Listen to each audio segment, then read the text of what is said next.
It's the biggest intelligence breach ever. Private Bradley Manning has been in a US jail awaiting trial since May last year, accused of sending 750,000 classified documents to WikiLeaks. He hasn't had the profile of WikiLeaks founder Julian Assange, but in America, Private Manning has been described by some as a hero and others as a traitor. As North America correspondent Michael Brissenden reports, this weekend a military court will begin hearing his case. For 18 months now, Julian Assange has been the face of the biggest intelligence leak in history, the ashen-haired frontman for a story that changed the closed world of diplomacy and, some would argue, endangered lives and compromised international relationships as well. This disclosure is about the truth. But it's alleged Assange's WikiLeaks wouldn't have been nearly as infamous as it's become without one other player in this saga who so far has attracted far less public attention. This weekend, all that's set to change. Put it in context. We've had leaks before. It usually involves one person, a stack of documents, probably on one issue or one country. The leak happens, there's impact overseas, but you manage that impact because it's very focused.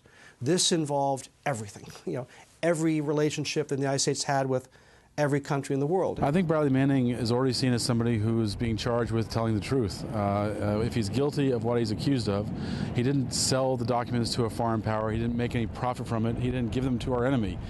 What he's guilty of being charged with is providing the documents to the media, so the American people can know what the truth is about U.S. foreign policy. Before his arrest in May 2010, Private Bradley Manning had been just another junior intelligence analyst. They really know this guy's put his life on the line. Since then, he's become a cause celeb in some circles. Yeah, proud areas. Kevin Zeiss is a lawyer with the Bradley Manning Support Network.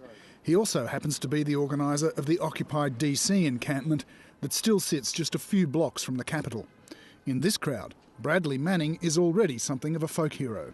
Well, at Occupy Washington, D.C., there's a lot of support for Bradley Manning because we believe in transparency in government. We also believe in a democratized media where people actually get information about what's going on with their government. And so we support Bradley Manning and want to see him get a fair trial.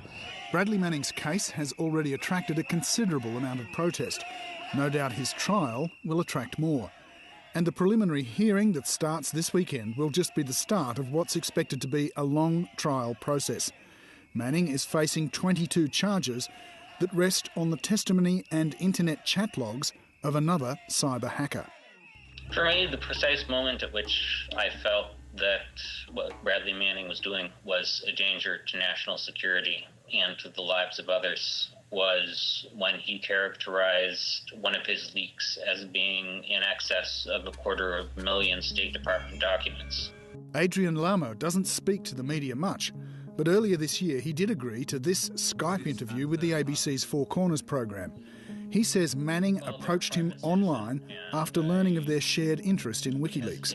I knew for a fact, beyond a shadow of a doubt, that he could not possibly have vetted all of these documents himself for safety.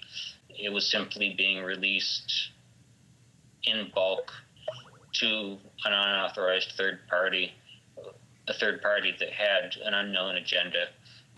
It's clear the WikiLeaks revelations have caused concern and embarrassment at the heart of the US political system.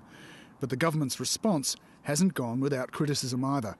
For his first few months in prison, Manning was kept in solitary confinement for 23 hours a day. The former State Department spokesman P.J. Crowley was forced to resign after labelling Manning's treatment in prison ridiculous and stupid. I spoke out because I thought that it was important that we correct his treatment, not because of a question of his guilt or innocence, but simply because, to remove an issue that had coloured international reaction to this case. Crowley is certainly no defender of Bradley Manning. In fact, although the government hasn't specifically said the WikiLeaks revelations have had fatal repercussions, P.J. Crowley is one who believes they may have. It's a fact.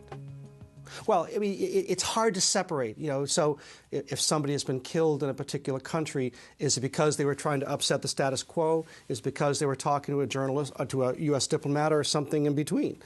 You can't separate the two, but certainly people who are doing things and putting themselves at risk around the world have absolutely positively been injured and killed in the past year since these revelations came out.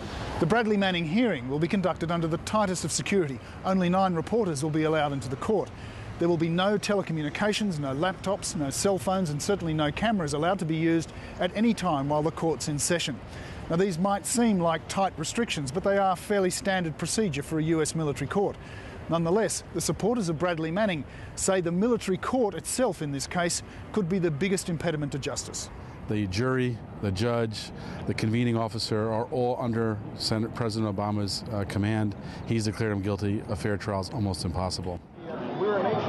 And this is what leads the Manning supporters to that position. It's a badly recorded video, but when asked directly about the Bradley Manning case, President Obama makes his views clear. He broke the law.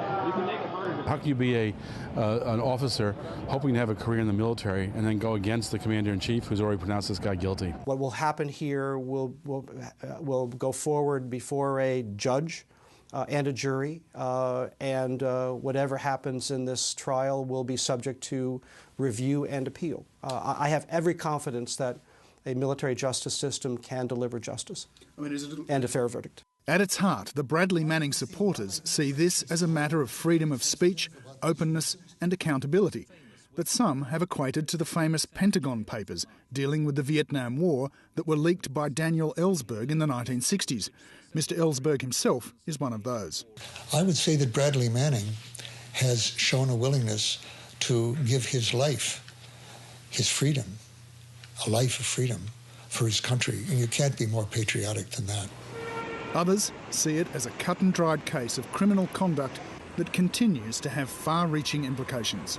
I disagree with Daniel Ellsberg in this case. Pushing out this volume of information has put, people, sources, processes at risk. And Bradley Manning stands accused of a serious crime. Michael Brissenden with that report.